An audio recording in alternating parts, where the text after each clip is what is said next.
Yo, what up guys, MxgicIQ here. Before we get into today's first gameplay, I hope you guys really enjoy this build. It's a banger. Make sure you guys leave a like, comment, and subscribe. I want to give a big shout out to the homie Drunk Hooligan who tuned and built this car originally. Voided and Quoise tested it all day yesterday as well, making some minor adjustments to it because it was pretty much perfect, but they got a little bit more consistency out of it, and the road suspension that we added to this build gave it a lot more acceleration and a lot more easy to do micro drifting abilities. Like, this thing just turns like butter now. I hope you guys enjoy this build. This one's very special. Again, we really slept on this car. Drunk Hooligan brought it to my attention on Friday. I still slept on the car for a few days, but I must say, man, this thing is super impressive. Drunk Hooligan, you did amazing with this one, man. I really appreciate you guys. Make sure you guys go check them out. All links down below in the description. I hope you guys enjoy. Let's get into the first gameplay. With this build, we were able to achieve not only a 134 on the drop, but we were able to achieve a 114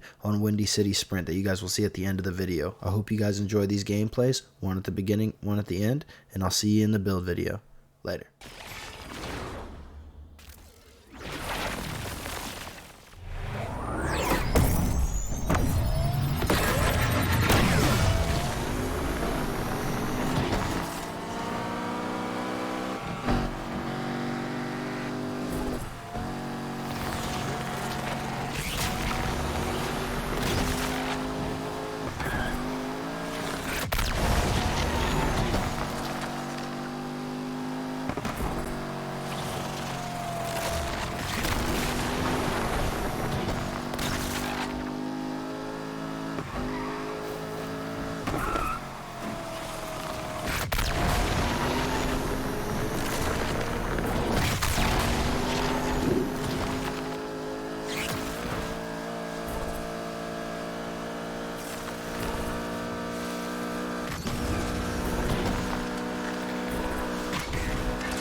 Yo, what up guys, MxgicIQ here, and today I'm bringing you guys the new top speed king of A-class, man, the Testarossa. This thing is very dominant in all classes when it comes to top speed, but in A-class, this thing is really something special. It completely outperforms the R34, making the R34 almost completely irrelevant when it comes to those top speed demons of the A-class.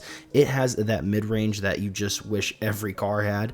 It almost compares to the F40, but I believe the F40 slightly edges it out in terms of races like, you know, Millionaire Drive and Hard 8 and those shorter races, just because this thing does lack a little bit of corner exit speed and acceleration, but it definitely makes up for it with its mid-range. I mean, this car 130 to 170 is so impressive for A-class. It's actually ridiculous. So let's get straight into this build, man. I have two gameplays for you guys today. One you've already seen, which was the drop, and then I have another race on Windy City Sprint after this with a 114. So make sure you guys watch that as well. I hope you guys enjoy, man. Let's get straight into this build. This thing is an absolute demon. Now, when it comes to the top three in this class, I would still say F40 and RSR slightly edge it out in terms of 1 and 2.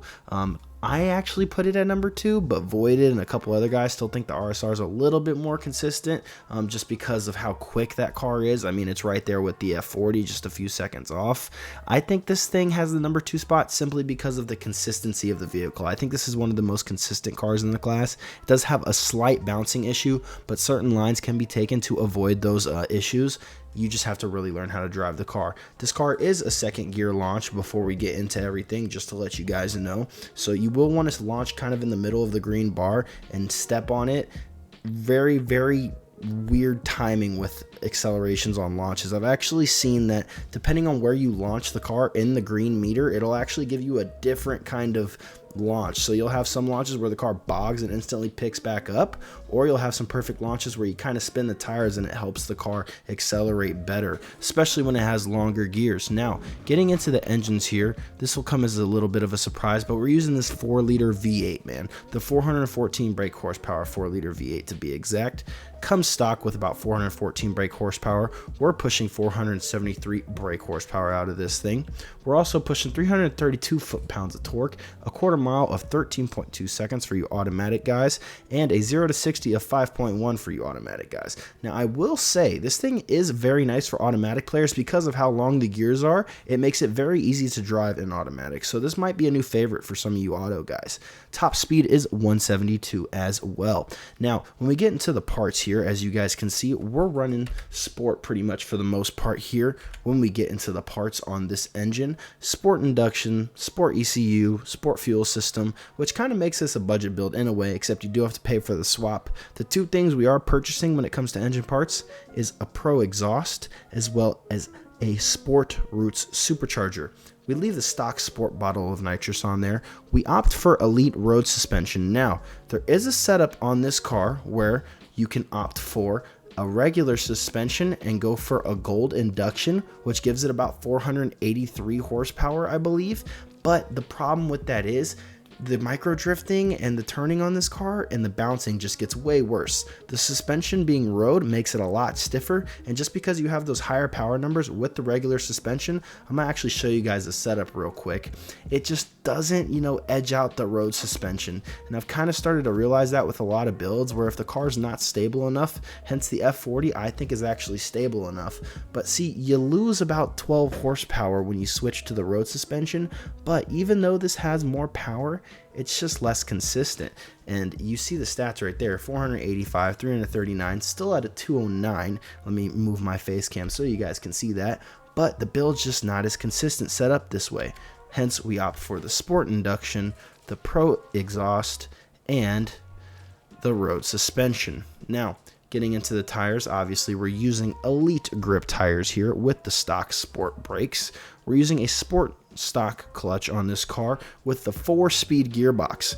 These gears are super long. I believe first gear revs all the way out to 60. It's kind of crazy. Second gear, I think, revs out to about 100 and something. And then third is just pretty much, if for any of those short tracks, you don't even have to really shift into fourth. But this thing does move out when you hit fourth gear. It does not lag at all. It's kind of crazy how quick this thing has in the mid-range. Now, we're using an Elite differential here with nitrous drift and grip auxiliaries. Auxiliaries really help this build, so please make sure that you reset your auxiliaries. Otherwise, you're going to come into my comments and say, I don't know why this thing's not performing as well. It's just not that build, when the times obviously show that it is that build. Just reset your auxiliaries, you'll shave a second off immediately. I was doing 137s, 136s, trying super hard without auxiliaries reset. I reset my auxiliaries, 134s, 135s with crashes. Like, this thing is ridiculous on the drop. Like, this thing is impressive, man. Now, when we get into the handling, as you guys can see, we have 100% grip. We're using steering sensitivity of 1 to the right. I needed a little bit more twitchiness with this car, just the tiniest bit, just because it seemed a little too smooth, like a little bit too buttery. Like, I needed a little bit more twitchiness out of the car in order to initiate those micro drifts and get some of those hairpins done, because if you do use it on the smaller tracks, it's still very competitive. I mean, you can get 146s on Millionaire Drive, and on Hard 8, you can get 2s, like low 2s, and maybe even high 159s, but you really got to push the car. Pushing the envelope, it does feel a lot better to burst turn than the F40. The F40 is kind of sketchy, but the F40 obviously performs better with the sketchiness, but it's just a little bit of a skill gap. This thing still, though, very buttery smooth, even with a little bit added twitchiness with the steering sensitivity. Downforce is all the way high, traction control is off, and we're always opting for brake tap as our drift entry, just to make those micro drifts way easier on grip builds. I love this thing, man. This is one of my new favorite builds to use in A-Class. A-Class is slowly becoming one of my favorite classes because the cheese builds still get edged out by these cars. This thing's also capable of a 138 on OG. This thing is a immaculate build. I think this car has a lot of potential that can still be worked out of it in terms of driving ability. Maybe there's a couple other tricks I need to learn with this car, but I'm really enjoying the Ferraris in the A-Class. So make sure you guys stick around for more A-Class builds. We're just breaking all these classes apart. I got to give a big shout out again to my boys Voided, Quoise, and my boy Drunk Hooligan, who's the reason we even looked at this car. Drunk Hooligan sent me this car on Friday. I slept on it for 3 or 4 days at this point. Drunk Hooligan, thank you so much, brother, for this build again. Hooligan went crazy with this one. Make sure you guys give everybody a follow. Everybody's links will be down below in the description.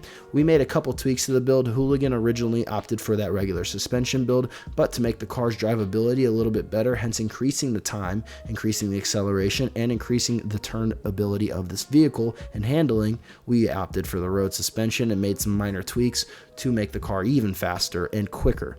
But that original build was still kicking 115s on Windy Sprint, still kicking 135s on the drop, still amazing. Just a little bit sketchier. We like the non-sketchiness. We like the consistency. I hope you guys love the consistency of the builds too. Make sure you guys go check out that budget build yesterday. It's a little bit of a sleeper. I love that E30, man. Looks clean, performs well. Again, shout out to all the boys. I appreciate y'all. Let's get into that second gameplay. And it's been MxgicIQ, and I'm out. See you guys in the stream later. Peace out.